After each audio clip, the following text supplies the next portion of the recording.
get up. And on the way up, we're going to bite a kneecap off, all right? And we're going to stand up, and then it's going to take 2 more shots to knock us down, all right? And on the way up, we're going to take your other kneecap, and we're going to get up, and then it's going to take 3 shots to get us down. And let's go, Lions fans and Kneecaps Nation. We are just about 72-plus hours away from the first preseason game for the Detroit Lions as they travel to the Meadowlands and take on the New York Giants. But until that, we've got this episode of Kneecaps for Breakfast. Vince Progar and Phil Byrne, as always. Phil, we're getting very close to the opening preseason game of 2024. Hey, who says preseason football doesn't count? I got goosebumps, Vince. Football is back. Our Detroit Lions are back. Tangible football. Some of the, maybe not all of our starters, but we're going to see some of our starters again in just a couple of mere hours. And I know training camp's been going on, but it's real. It's real. It's here. And man, this is an exciting time. And they're already in the greater East Rutherford, New Jersey metroplex. They actually flew out on Saturday to get ready for the joint practices that will take place in preparation for the first preseason game against the Giants on Thursday. So going through the whole travel routine and making sure guys know where they need to be in order to head off for a trip, that's all stuff that helps to work out ahead of time. The Lions will go on the road for 2 preseason games, games 1 and 2, before coming home for the third and final preseason game.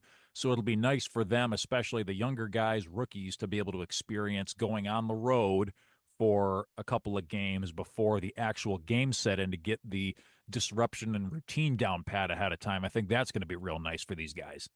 Yeah, exactly. And I mean, what kind of better road trips could you potentially have if you're part of this rookie class than going to the biggest metro area in the country and having to act like an adult and act, like a pro with the rest of your team, and then following up and going to Kansas City, and taking part in that and knowing everything that environment's going to have. Even if it's a preseason game, those fans are going to be fired up out in KC. So it's a real good test for some of these Lions. And, I think, I think most people are going to say we got a top 3 talented roster. It's still probably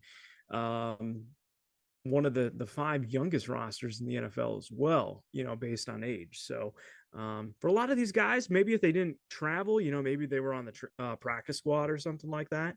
It's going to be a great experience for them.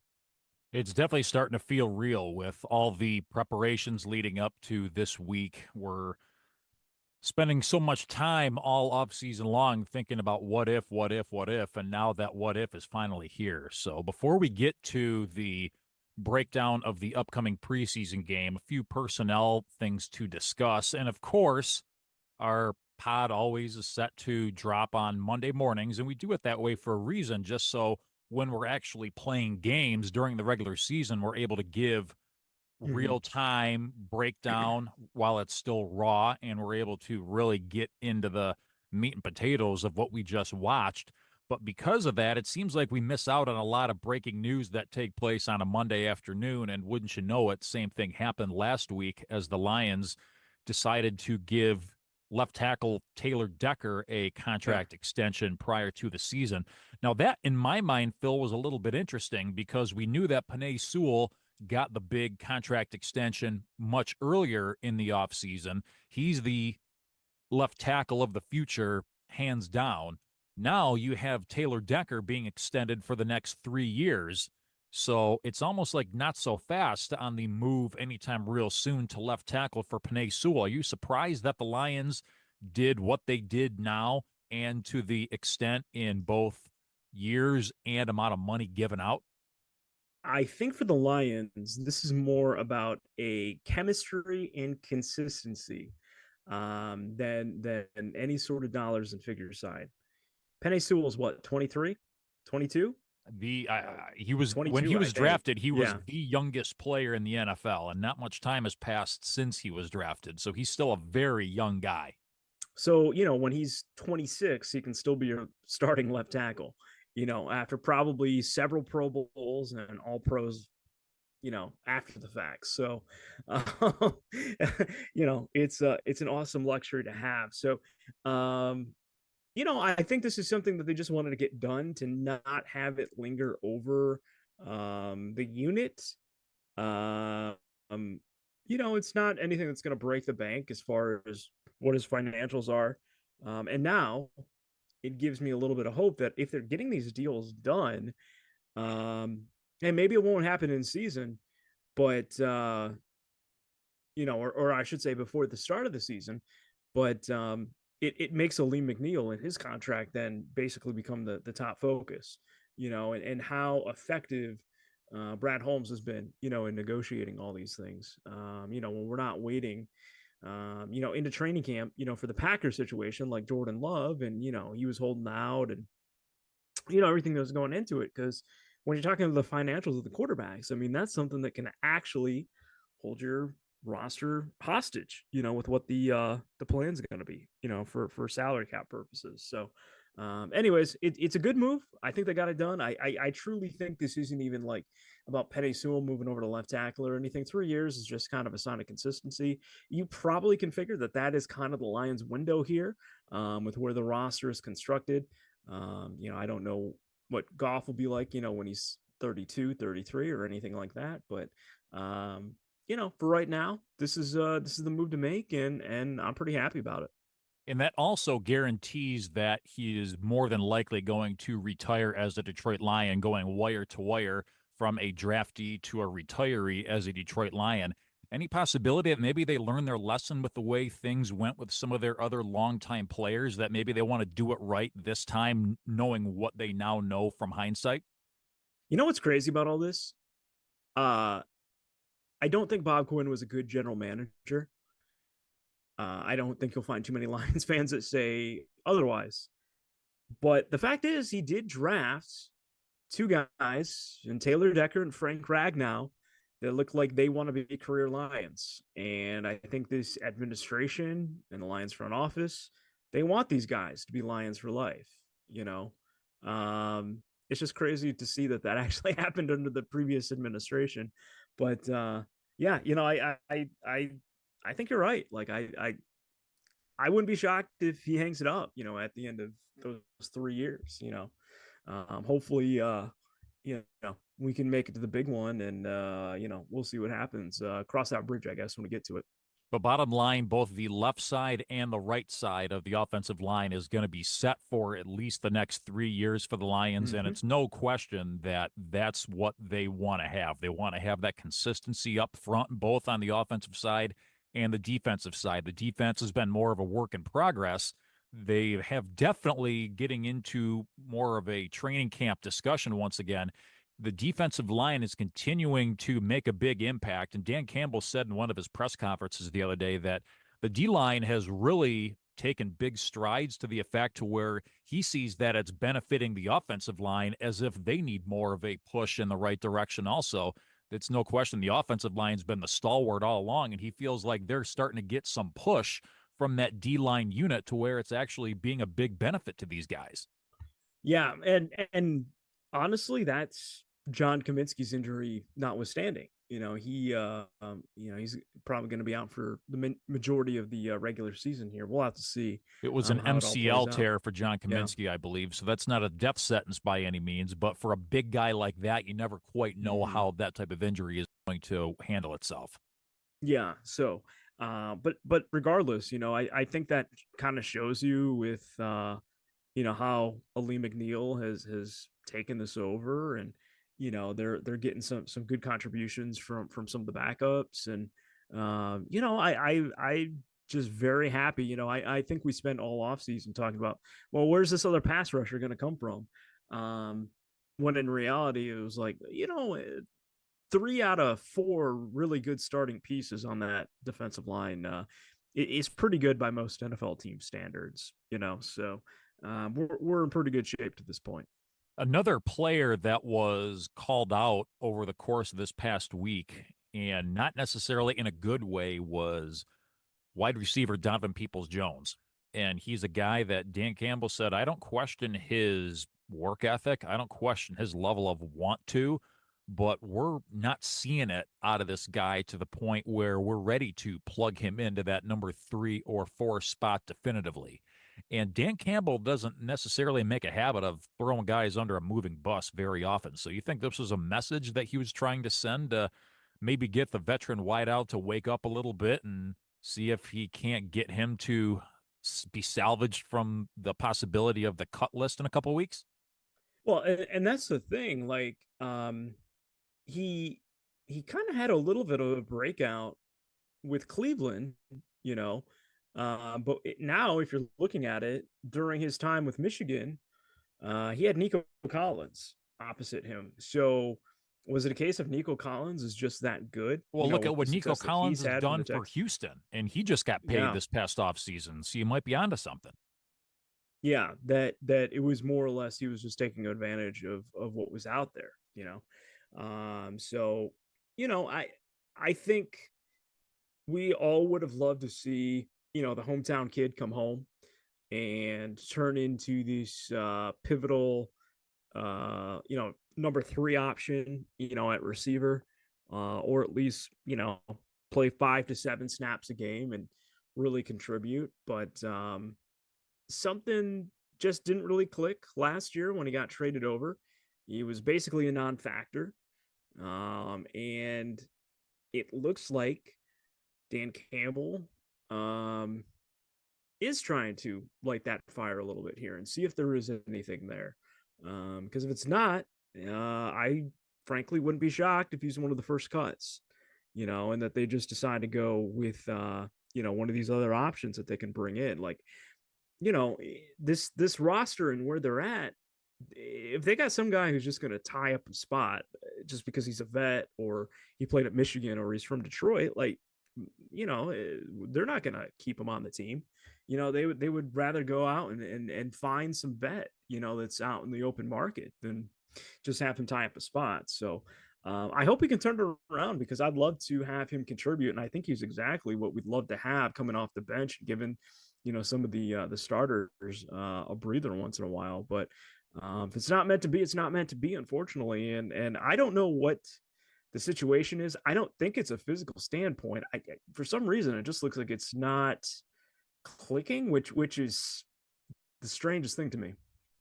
For a veteran wideout to not be able to, because like you said, Phil, it seems like there's the light that's not going off just yet. I don't know if Yeah. it's the system. I don't know if it's the personnel that he's not quite jiving with, but something definitely seems off.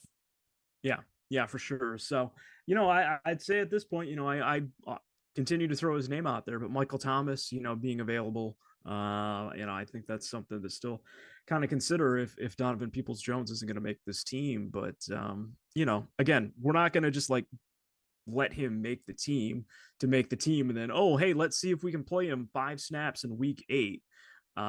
There is no trial run when you make the NFC Championship game, and for a half, we're a half away from making away the Super Bowl.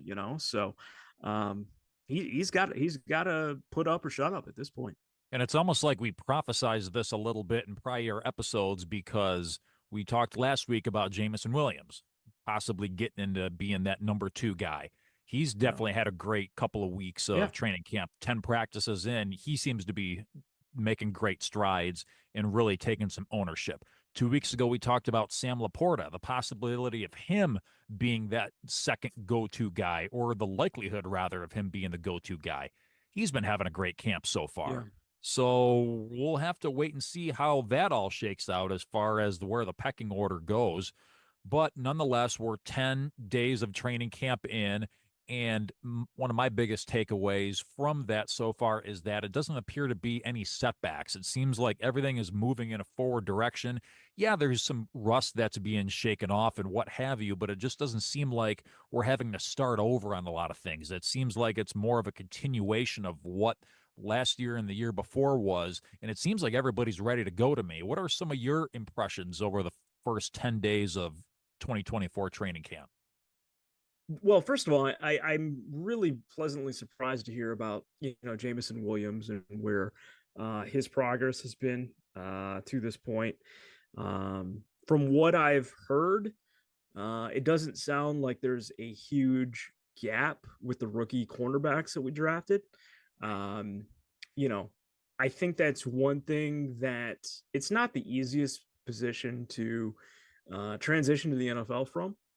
Just with all the pass interference and coverage differences, and it's a very pass happy league, as we all know. But I don't think anyone has done one of those pieces that I've read yet that's saying, "Oh, Terry and Arnold is struggling to adapt to the NFL speed," or Edis Racestraw is struggling. Like, it's been glowing. Like, they've been really, really good. Um, One of the so local news outlets called out Rakestraw for a nice yeah, interception that he had during a drill on Friday's practice. yeah. I think the only other thing that I can really think of that's kind of stood out is it sounds like Hendon Hooker, while he's healthy and contributing and practicing, it sounds like he hasn't lit the world on fire, I guess, yet. Like, he's got a ways to go to truly be cemented in as like the number two. Nate Sudfeld, by most accounts, is kind of outshining him to this point in training camp, at least. But we'll see what happens when the games start. I think he's going to get a large amount of playing time, and it's primarily just going to be those two in preseason. Like, I if Goff's going to play, he'll play like one series in this first game against the Giants, but I don't see the net benefit of him even doing that, So it's probably just going to be the Sudfeld versus Hooker show in preseason here. So let's get to the game. So we've got this coming Thursday, the 8th of August, 8-8. We've got the Lions traveling to take on the New York Football Giants. Giants laying 3.5 if that's your thing, Ooh, but it's kind of betting on hard to. preseason football. It's kind of Yikes. you better call that 1-800 number if you're seriously considering betting on preseason, because there's just so many variables. You don't know who's going to play. You don't know how long they're going to play for. You don't know what kind of packages you're going to see, if it's going to be more of an aggressive game plan, if it's going to be more vanilla. You just don't know. But Phil, what are you expecting to see from the Lions as far as how they divvy up their quarterback play over the course of the 4 quarters? Are you expecting to see Jared Goff at all? And if so, or if not, how do those other two guys break down as far as when they play and how long they play for? Yeah, I don't think we're going to see Goff at all. He is going to be on the headset, with a hat on the entire night. He'll go through warm-ups and stuff like that, but outside of warm-ups, I don't think he's actually going to play. And then what I would like to do is this first game have the quarterback breakout go half and half, and then moving forward in games 2 and 3, go quarter, quarter, quarter, quarter, like, and basically get them like a little bit of more sectioned off or fraction time to kind of figure out what's going to go. If Nate Sudfeld's a better option than Hendon Hooker as the number 2 quarterback, ultimately that's going to have to be Brad Holmes' call. I think that there's probably some maneuvering if they really wanted to keep all 3. I thought they were going to only keep 2, but I think it's too early to give up on Hendon Hooker if we just don't see him have a good preseason, or he's just not that effective in games. And let's emphasize, as of right this minute, he has only gone up against his own guys. He hasn't faced an opposing defense in either a joint practice setting or in a preseason game setting yet. But I think just the challenging thing is, and maybe this is going to lend more into Sudfeld being the number 2, but God forbid something does happen. We have championship aspirations on this team, and I think we've got the pieces that even with a backup quarterback, you could probably still expect 17 points a game, or at least a handful of field goals. Well, I don't know about our kicking game, but we'll figure something out. That's a bridge we don't want to cross. Let's just put it that way, But the point is you need to have some faith in the number 2 quarterback if we do unfortunately get to that point, and just not completely blow off the season. So what do you think makes the most sense? Who do you trot out with the quote unquote first team? It's hard to really put much stock in the first team, second team in a preseason game, because again, you don't know who's going to be available to play and who's not. But who gets out there first for the Lions? Is it Hendon Hooker or is it Nate Sudfeld? I think it's Sudfeld. I think it's Sudfeld because he's got the reps in real game action before. And I think there's going to be more. Listen, the Giants are the Giants. They don't have a ton of depth on that team, especially on defense. But you want to make it Let's as watch easy. out for Wandale Robinson, okay? But you want to have Hendon Hooker's uh first couple series or something like that be as smooth as possible. And if that's going up against second, third stringers in the first preseason game, then so be it. It's more about getting some sort of rhythm and just not having this get into a case where he's in his own head or he's not playing well or it just looks like it's not going to work out. So give Sudfeld, if I was breaking it out on how I would try to do this, where each guy is going to get a half. You go Sudfeld first half, you go ahead and Hooker second half, and then you can kind of alternate between quarters. I think in games 2 and in 3. So I would give Sudfeld the start with it, and we'll kind of go from there. What do you look to see from an offensive package for Ben Johnson in this first game? Will it be a lot more of running the ball and playing it safe, or do you think they're going to try and open some things up in the passing game and maybe toy around with a couple of different options, or maybe some guys that they want to see doing different things that you probably wouldn't attempt in a real game setting? What are you expecting to see from the offensive unit beyond the quarterbacks? Well, I think all the guys that got paid aren't going to play. Let's just put it that way. So Goff, St. Brown, Penny Sewell, heck, even Taylor Decker. Whatever your core is, there's no reason to trot them out there in that first game. See you I guys on think it, September 8th, as far as I'm concerned. I think it will be pretty vanilla. And even Jameson Williams, I would probably limit him to 2 series. Um, you know, I don't think he's as crucial as that other core, but you don't want to have him involved. Um, Especially with the injury history that exists. yeah, the running backs, I wouldn't even get them involved that much. I'd love to see Craig Reynolds and Vaki kind of get involved, and then you What kind about of the have that. Z-Man, Zon of the Night? Oh, returning to Gotham City, right? Former There you Jet. go. There you Hey, go. maybe he'll be the MVP of the game.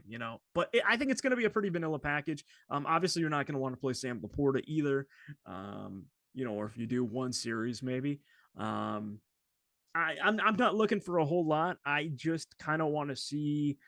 It doesn't even matter in these games, honestly, if you score. Just pick up a couple first downs. Get some things going.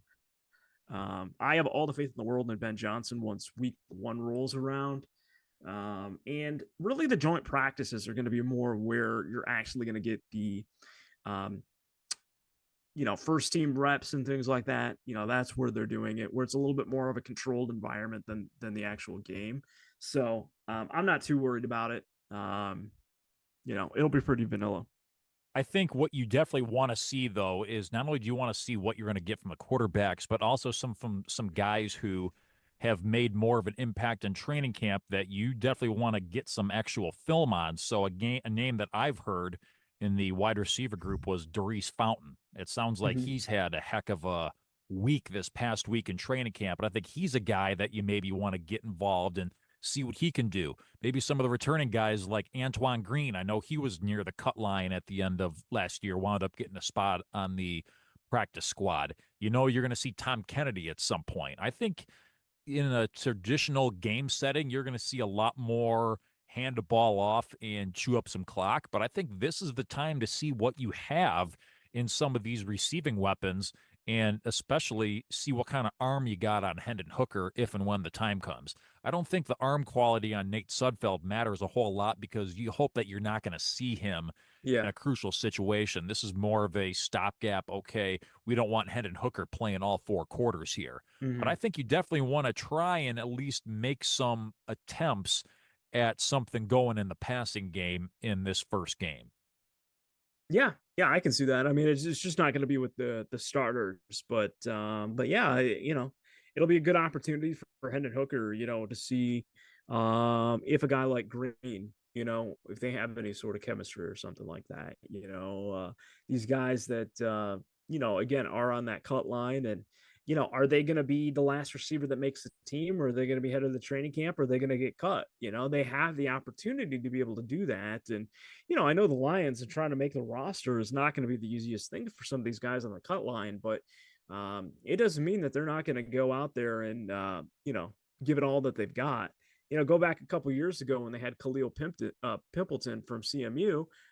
He didn't really have a great preseason, but he had a good camp, and he was able to roll around and get I think signed by the Giants afterwards, and I think he ended up playing in the Canadian League here this past year. But it's kind of those opportunities that, especially like when you're a receiver, like just because of the fourth quarter in preseason doesn't mean you can't try a 20-yard pass, or something like that downfield. So we'll see. I mean, I think it's going to be pretty vanilla, but I think you do need to see what you got with some of these guys.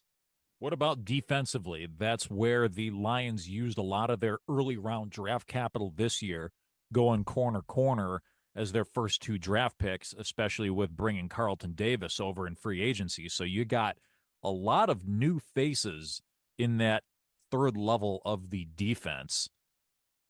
Do you think any of those guys are going to see any type of playing time that's of any consequence on Thursday? Yeah, I would bet that Terrion Arnold and Ennis Rakestraw are going to play a couple series probably in the first quarter. When they can go up against whoever the Giants are going to try out there as their number ones. For Rakestraw, probably playing in the slot a little bit. That's going to be a really good test for him. And kind of just some of the guys that he'll be going up against. I think safeties, we kind of know what we've got there with some of those guys. I think probably about a half of a quarter. Again, it's one of those things that, like, you got to find guys to play in preseason, but it's interesting because you got the joint practices with the Giants. That's where you're going to be able to separate the depth chart, I think, and kind of get a good start on how you're going to get these guys separated and line up, just because it is so much more of a controlled situation than the game itself. Who knows what the new special team scenario is going to be like on the kickoffs and things like that. And you just don't want to get guys getting stupid ankle injuries that they're going to miss 2 weeks or something like that when you can avoid it. So I'm thinking I don't want to see Brian Branch. I don't want to see Kirby Joseph. I don't want to see Aiden Hutchinson.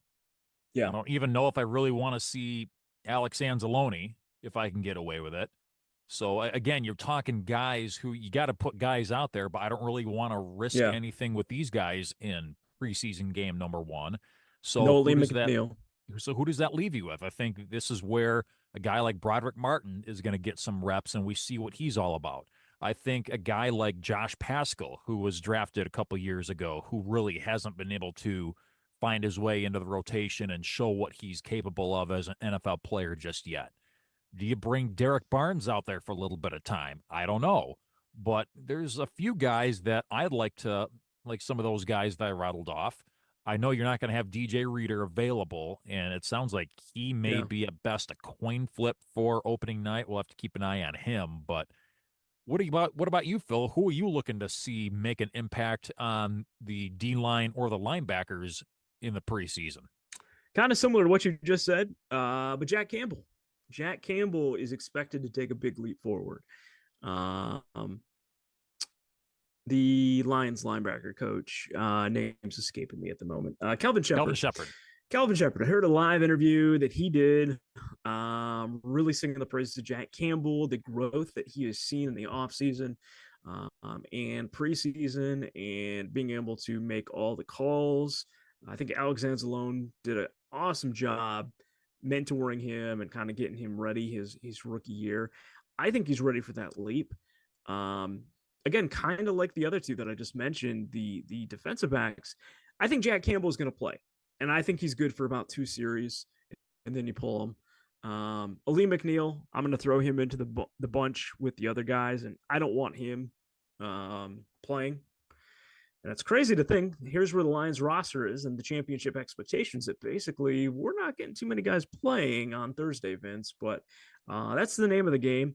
But yeah, I think you're right. I think a guy like Broderick Martin or any of these guys that we have drafted beyond the fourth round in any spot, I think this is a great opportunity for them, especially if the majority of the Lions core will not even be playing or be playing like a series or two on Thursday. Or even like Awunzarike, giving him one last chance to Yeah, prove that he deserves a spot on the 53-man roster. And if nothing else, you're giving guys like that who are on the cusp some game film so that way they can yeah. be of service to another franchise down the road. We hope that nobody completely flames out. We hope that these guys go on to live long and prosper, as they say. Yeah, exactly. But it'll probably be the Rodrigo show, on defense for a good portion of it. And there's a reason for that. Kelvin Shepard said he was kind of like their fourth starter on that interview that I heard. Um, Even but saw some time at fullback. You might see that again this week. why not? But I think they just need to be a little cautious about who they're throwing out there, and I know they will be. Like, I don't think any of these prominent starters that they've got that are going to get big contracts, they don't want to risk them to a injury situation in a meaningless game. I don't like to get into score predictions because there's just so much in the way of variability in terms of what we're going to see, who we're going to see, everything like that. But definitely, we're not in a situation, and this again speaks to the championship aspirations, where we feel like we need to go 3-0 and really make a statement in the preseason. I think the Rod main objective Marinelli years, remember those? That four was and the thing zero, in the baby. past. Yeah. 4-0. Remember how excited everybody was, Oh. thinking, "Okay, man, we're our pick is sharp and we're ready to roll." It was, oh my god, it was so awful. It was so awful. Sorry to cut you off there, No, but Vince. it's one of those things where I don't think anybody is going to be really scared if they don't go 3-0, because we know that Yeah, we're not seeing what this team is all about until September 8th on Sunday Night Football. exactly. And again, it's the opportunity to get live practice reps against the Giants that is in that controlled environment that they can do scenarios, they can do whatever they want. Both teams are going to be able to do scenarios. It's pretty beneficial for both teams. Um, you know, I just always get really leery about these preseason games that don't matter. Again, please don't bet on these games. If you if you do, again, please call that 1-800 number. I do love an NFL parlay as much as the next person, but if you are putting together a 3-game parlay of preseason games, get some help. Get some help. And I know, Kneecaps Nation, you all worked very hard for your money. Maybe try holding on to it or doing something more constructive with it, as opposed to putting down a 57 leg parlay for NFL preseason action. Yeah, a 25-cent wager on 57 prop bets of the Lions preseason game against the Giants. Oh, good Um, Lord. yeah, But yeah, I mean, I don't know about you, Phil. I didn't catch more than about 60 seconds of the Hall of Fame game between the Texans and the yeah. Bears. I had other stuff going on. So this is going to be my first look at some of the new rules that are being rolled out here in 2024, particularly the new kickoff. So it's going to be interesting to see the game in a light that we're not quite used to in this preseason setting, to allow us fans to give ourselves some time to wrap our minds around it, get used to it a little bit before the regular season gets underway in about 4 weeks. And the cool thing about Thursday is, Thursday, Friday, and Saturday, you're going to get all these games going on. So you'll have plenty of time to see what this is going to look like and the pros and cons of it too, rather than just one game. And as much as I'm bagging on the preseason, especially the first game, the Hall of Fame game is usually even more of a mixed bag, and you didn't have either starting quarterback playing. It But you was the did have Davis Joe Mills Buck and show. Troy Aikman on that broadcast, so there's something going. Highlight of Davis Mills' career right there. Getting those two guys calling it, I'm sure. But Stanford's own, baby. Yeah, the giraffe neck. Uh,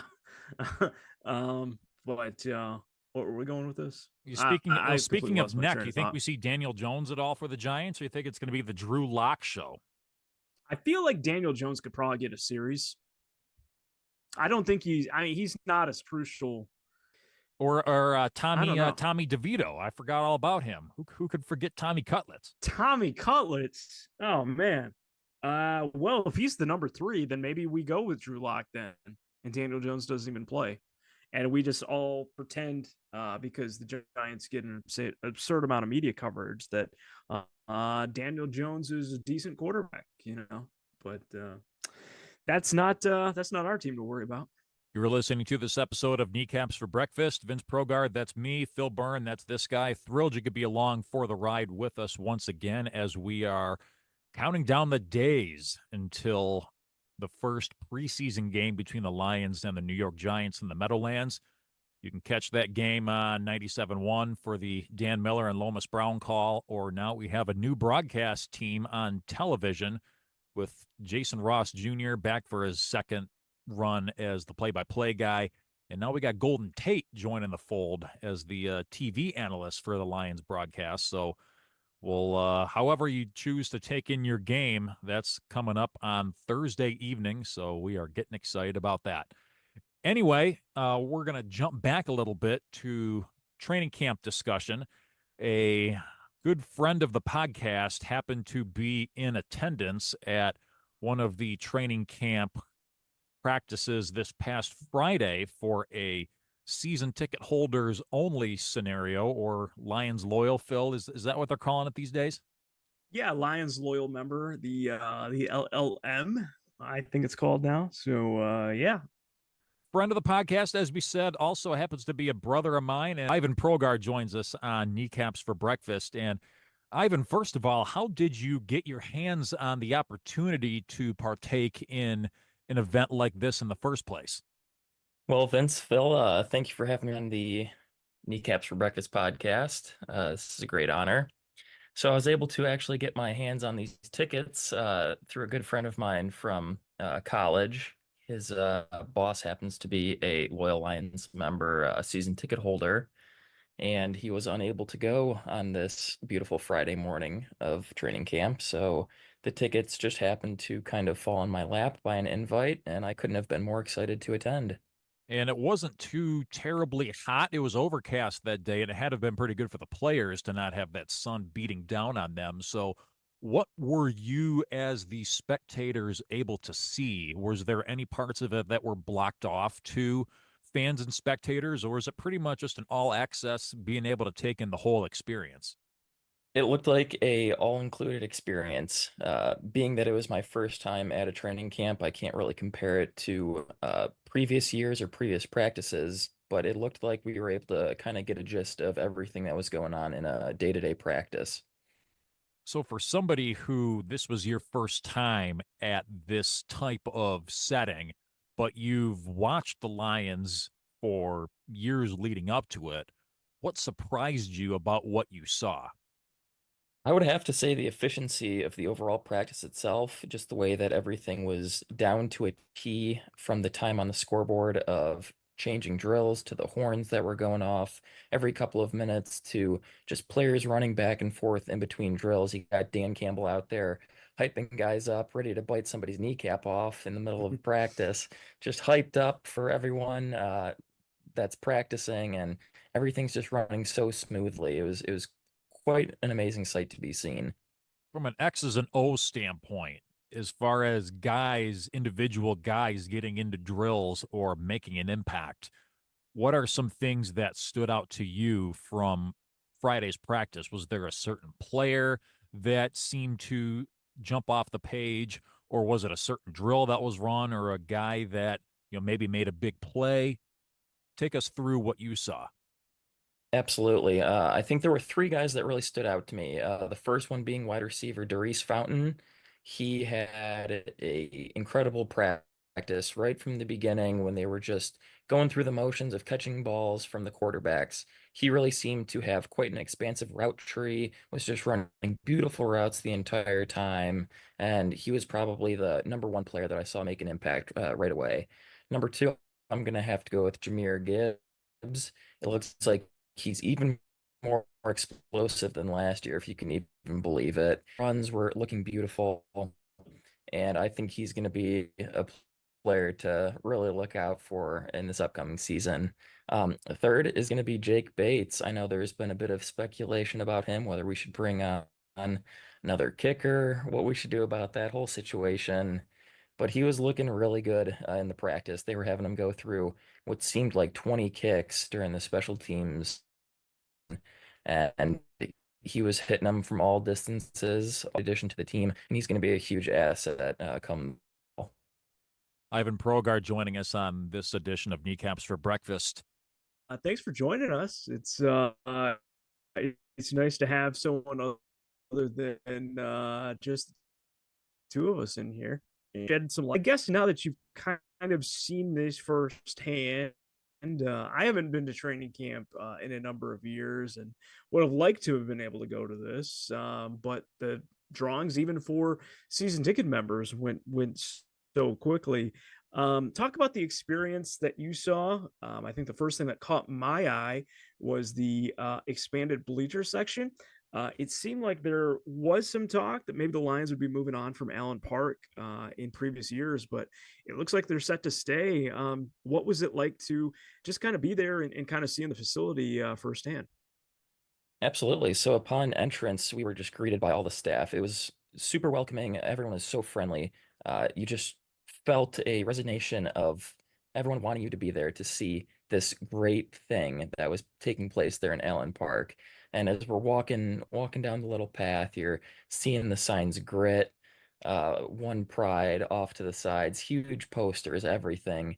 And you're greeted by the cheerleaders walking in, and as you mentioned, huge bleacher sections, and I know that they had actually added roofs to some of them, planning for some inclement weather.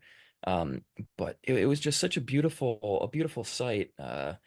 They had tents for some of the club members. I was fortunate enough to have a pass to get into one of the tent sections. Um, Air conditioning. It was just such a professional experience and such a welcoming experience. There was no place you would have wanted to be.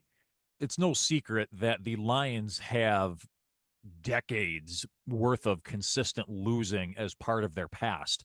But now, as part of their present, it seems like they've really turned things around these past couple of seasons, culminating with that NFC Championship run. Does the attitude down there feel just as excited as we left things in January at Ford Field? Is the buzz still there and alive and well, just like it was in the playoff run? Not only is it alive and well, but I think it is even more so than the buzz that we felt back in January.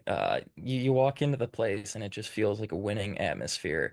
You would have never guessed that this place had seen so much loss over the decades, as you mentioned.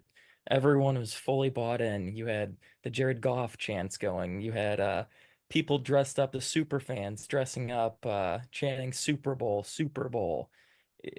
It was a baffling experience, and these fans are completely ready for a Super Bowl parade.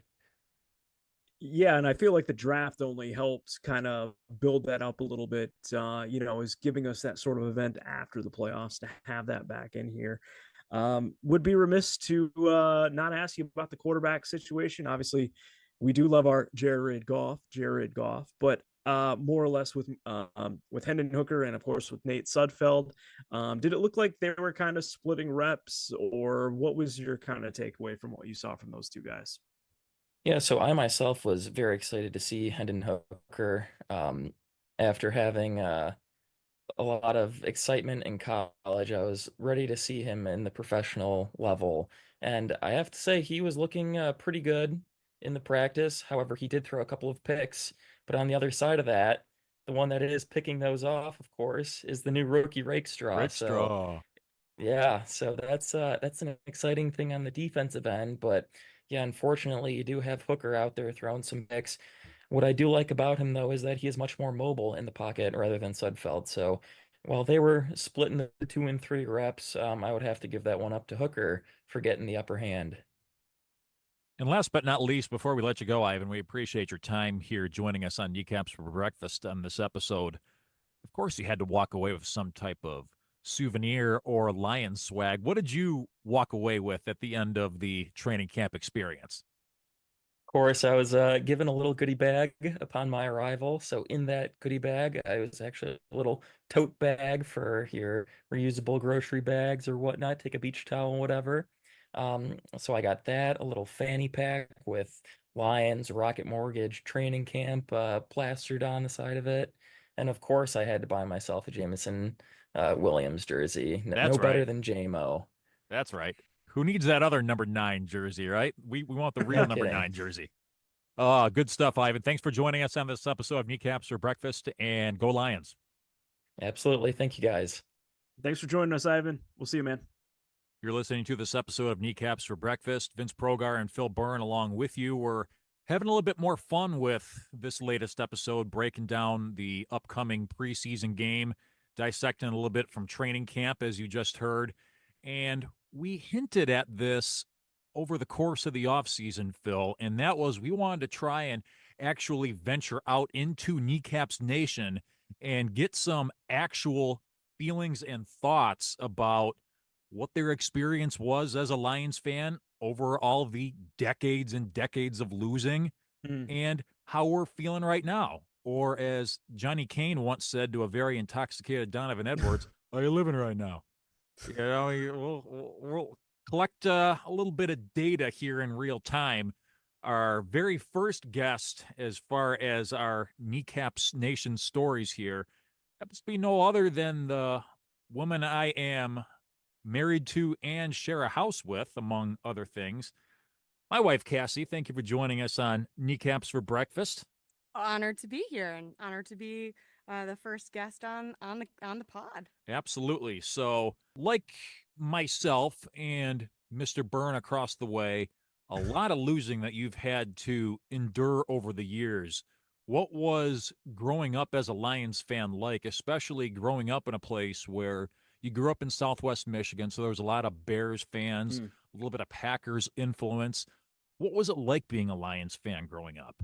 So interesting that you bring that up because I was born in Nebraska, lived there. I lived in Omaha for just a little hair under 2 years before we moved to Michigan. And while we were there, my father, being from originally from Birmingham, tried very hard to figure out if he could watch Lions games out in Nebraska. And it's quite difficult. And so you're basically thrown into the wolves of the Kansas City Chiefs area, which, Mhm. now seems like a gold mine. But back then, not necessarily as great. So moving and then living in Southwest Michigan, it was very difficult because getting the games to watch, we didn't have any sort of Detroit channels. And so it was a lot of Bears or Indianapolis Colts stuff on that range. And so when you were able to even get a game on television, it was kind of a miracle. Um, but needless to say, it was pretty rough. We, especially with some of those years, it's been a long time, but it was definitely very difficult being in the area and being surrounded by, like I said, lots of Bears and Colts fans. So, what was it like having a father who was a diehard Lions fan as well? Did you learn anything from him, what to do or what not to do when it comes to watching games as a youngster? You mean being in the fetal position for most of the game? Sure. Yeah. So we learned that we would try and watch about the first half of the game on Thanksgiving and then hope for the best. That was pretty much like, well, let's see how they're doing for the first 30 minutes. And if it's not working out, well, we try again next year. Um, so we'd watch it on Sundays when we had the ability to watch it. And we didn't get a chance to go to games when we were younger. My father definitely was more willing for us to go to like Tigers games. That was a little easier to go to, but it was always harder to get out for a Lions game. And at that point, it was over in the Silver Dome, right? So that we weren't going to make it all the way out there. So yeah, my dad, we learned a lot of colorful words from him at a young age. And I learned the so-called, lovable losers at a very young age as well. So there wasn't a lot of talk. We'd always watch the games, but it was a lot more of groans or just sadness that usually came out on a Sunday. What is it like being married to one of the two kings of Kneecaps Nation? Enlighten our audience. Kings of Kneecaps Nation. Oh, that's a good one, Vince. Okay. All right. Go for it. Well, it's definitely been interesting. It's been nice to go from I believe it was the 4-win season that Mr. Campbell started us off with in his first year, and kind of watching that 3-13-1, I think. Oh, 3-13-1. My apologies. Yeah. That's right. There was that tie with Steelers. Is that right? Browns, I think.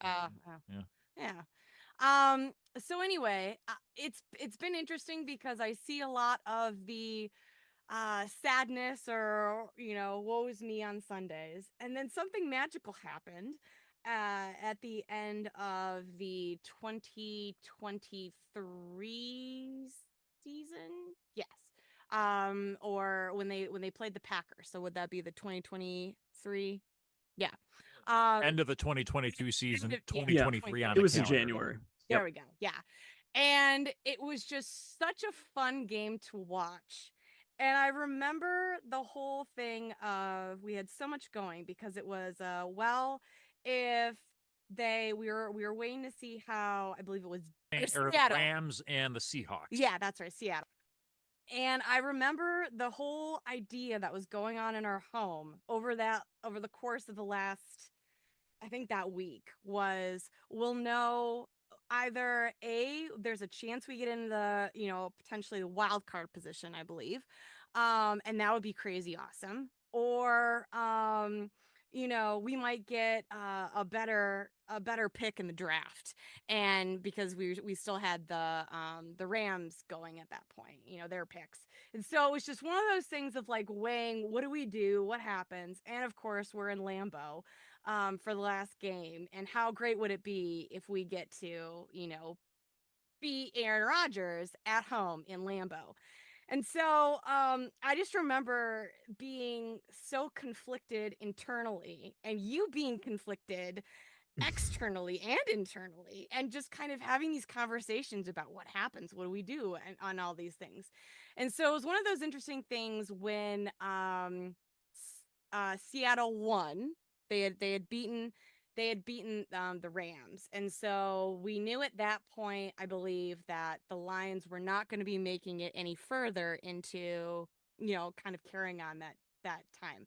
But how great would it be to just knock one down on Green Bay? And so I just remember having so much fun watching that game for a million of reasons. But I remember that it was the excitement that came from you, Vince, of like, wow, we're ending on such like, cool. Like if the season were to continue now, what would that look like? And just being able to carry on that excitement into last season, when we're like, oh god, they're playing Kansas City on Thursday Night Football, like they're this is when they're going to be presented with the rings for the Chiefs and all this stuff. And I just remember being like excited from the draft. Brian Branch is my guy, like wow. And then he gets that great pick, and it was just like awesome. And I'm like, I think if you remember correctly, I ran around our living room. Our dog Perry was very confused.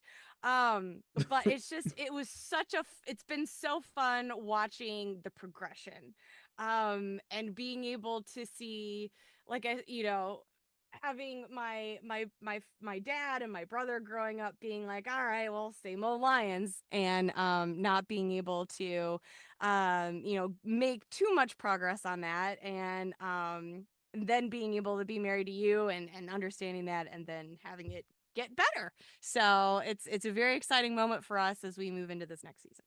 Yeah, real quick question. So we're talking about better times now, right?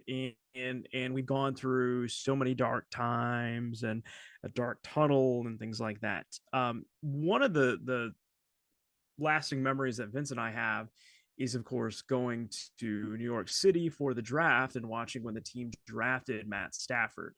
That was a team that had Calvin Johnson in place. And I think we as Lions fans had pretty low expectations just because we hadn't won in such a long time. But kind of that era, like as a Lions fan, when we had Stafford and Calvin on the same team, did you think that they ever were going to win the division or that they were going to win a playoff game at that point in time? Or were you just kind of like, let's just hope for the best? Oh, every single season. I mean, who wouldn't want to have Megatron and Mm-hmm. Stafford being the guy who you leave 2 minutes on the clock and that's way too much time, right? Yeah, I mean every time, and then I can't remember what year it was with the whole Dallas debacle where Oh, you've got yeah. Pick up the flag. yeah. And I remember that being like, that's the season. They're gonna do it. Like, and it never happened, which I thought was an absolute shame for, the guys on the team. And selfishly also, Matt Stafford isn't necessarily my favorite person anymore. He's not, the quarterback for my team. Wishing him well in LA. But I always felt bad for Calvin just because it's just like, he's just such a talented guy. And not being able to get that far for him was just a tragedy. But yeah, every single season it's like, Yeah. oh, this is it. This is the change. So what did the playoff run this past January mean to you personally? It was being able to finally breathe, I think, as a Detroit sports fan. I grew up, I'm a huge, as well as a huge hockey and football fan. Basketball is fun to watch, but not my sport. And baseball is fun to experience, but the games can be long at times. And so being able to have had the amazing experience of and grateful for having the Red Wings be as wonderful as they were for so many seasons and just the fun that they had.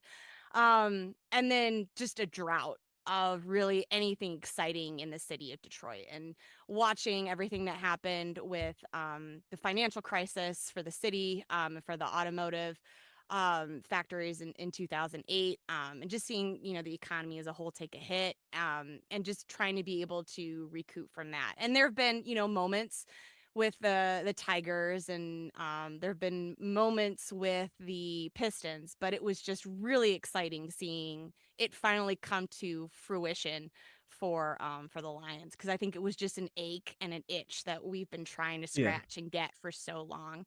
And it felt like breathing new air, being like, wow, welcome to the 21st century, Lions fans. And I don't know, I remember the joke of I think it was when Katy Perry presented, or she was the halftime for the Super Bowl. I can't tell you which one it was.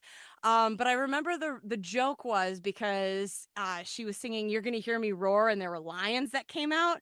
And I remember watching that and people making the joke of, well, that's a first lion to ever show, themselves in a Super Bowl, of this the new era. And so I just remember being like, gosh, I hope that's not the only time it happens. And we were one half away from being able to experience that, but that just means we have something to look forward to with in the next season. So hypothetical question here. If this is the year, if the Lions do make it, and we have that week or so, before the Super Bowl takes place, are you and Vince watching at your place? Are you flying out to, I think it's in New Orleans this year, to fly out to New Orleans? Are you watching at Ford Field? If the Lions are in the big game and you've got the fandom that you both do, how you gonna watch and take in the game? So I don't know if you've ever had a beignet, but they are quite delicious, and especially if you can get them fresh. So I am willing to go down to New Orleans. We have a Delta is fantastic to fly, and I'm sure that we will be more than happy to pop ourselves on there. Promotional consideration for Kneecaps for Breakfast brought to you by. No, I'm kidding. Go ahead. But yeah, I mean, all seriousness, that would be a lot of fun to go and experience. But probably I don't know. I mean, if there's something cool going on in Ford Field, great. Otherwise, I kind of consider that just spending a lot of money to just sit in front of a big screen, which we could do for free at our home. Mhm. But yeah, otherwise probably just having a big party and, paying more attention to the game than the commercials, which would be the first time that might happen in our home. Or more realistically, Phil, whatever you're doing, I'll do, and then we'll just do a live during the Super Bowl Kneecaps for Breakfast episode. How cool would that be? See, that would. Oh man, Who I needs the don't even Manning know. cast, you know? Yeah, but like our team's never been in the Super Bowl, and then like what happens if they're like leading in the fourth quarter? Like you ever want to see like people cry or sweat, or I mean like that's almost too much for a camera, Vince. I don't know about you. There was enough of that during the wild card game against the Rams. Yeah, I mean I shed a tear when the Lions fight song was playing and it said Lions win. Oh, yeah. That was a real tear. I mean, I've been known to run around our home with a flag, and crying and screaming and confusing our dog There would be terribly. at least that going on. Yeah, so anything is possible. Yeah, it sure is. So I don't know. I think that's a hypothetical question that I think is worth exploring for any Lions fan this year, at least before when all the teams are undefeated. Going into preseason and the regular season. In about a month or so. But yeah, it's going to be an exciting season for sure.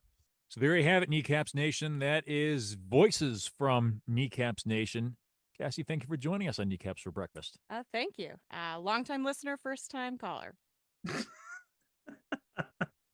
Listening to this episode of Kneecaps for Breakfast, Vince and Phil along with you. And Phil, we've kind of run the gamut on this edition as we're leading up to the first preseason game. We had our usual powwow. We had a couple of guests on board, a little bit of insight and a little bit of looking back and nostalgia, digging into the past and looking ahead towards the present. Exciting times here for Lions fans, young and old. It really is, and coming off of the heels of the draft being here, all the excitement and positive energy that it had, this is unprecedented times. It was an unprecedented offseason, and it's just I don't know if this is what like it was like exploring new territory. It was like way back when when Lewis and settlers were Clark moving out west, a little Lewis and Clark action. Yeah. But we're finding new territory. As we move through this, and what an exciting time. Good stuff, buddy. We'll be back at it again next week, and we hope that you will join us again next week on Kneecaps for Breakfast. We will have another jam-packed show as we lead up to the start of the regular season, and we'll inevitably break down what we saw in the first preseason game against the Giants. And who knows, we may very well dip into our pool of the voices of Kneecaps Nation once again. We'll just see where the wind takes us on our next episode of Kneecaps for Breakfast. For Phil Byrne across the way, Vince Progar saying good morning. Go Lions. 4 down the field. Thanks to Cassee and Ivan for appearing on this episode once again. Over and out.